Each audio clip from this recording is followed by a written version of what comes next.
The next question for the middle section of the questions is, what are the next three major incidents of your story after the beginning part of your story, and how do these incidents escalate the tension of your story?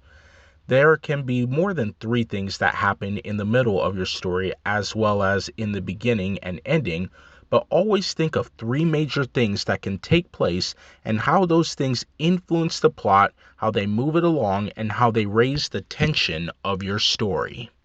So, in my story from the previous example, the inciting incident or major incident at the end of the beginning part of the story was a fight in the school between the main leading character, Adrian, and the main villain character, Ray.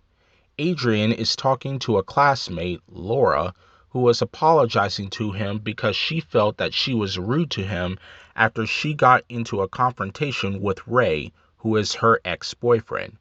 Ray shows up, sees them talking, and goes to try to win her back. However, the conversation between the two ex-lovers quickly goes wrong. Ray gets aggressive and Adrian stands up for her and fights Ray as members of his family begin to show up. The inciting incident ends with Adrian winning the battle with his relatives as he tries to defend Laura, and Ray leaving angrily.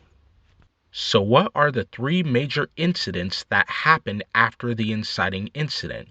Well, one of the major incidents that take place is that Adrian and Laura begin to talk more and get closer, while Ray sends his cousins Ethan and Evan to watch over them and see what is going on.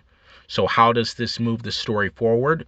It builds Ray's rage and provokes him to create a plan to get back at them.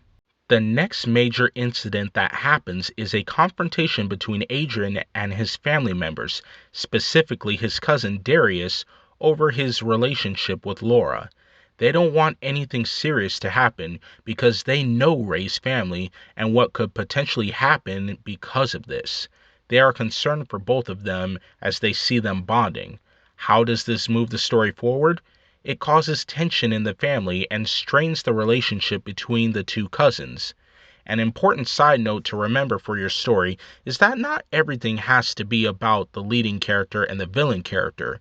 You should have side characters involved and have their physical and emotional input in the story.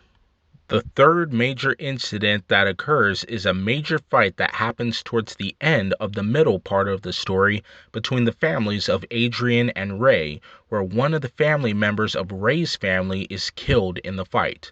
How does this move the story forward? It builds Ray's rage again and builds towards the ending part of the story and the eventual climax between Adrian and Ray. When it comes to your story, you should be thinking, what happens next in my story, to have a clear plan of what is about to take place, and how does this move the story forward? Think, why is this here, and how does this incident build the tension to where it keeps my reader's eyes glued to my story?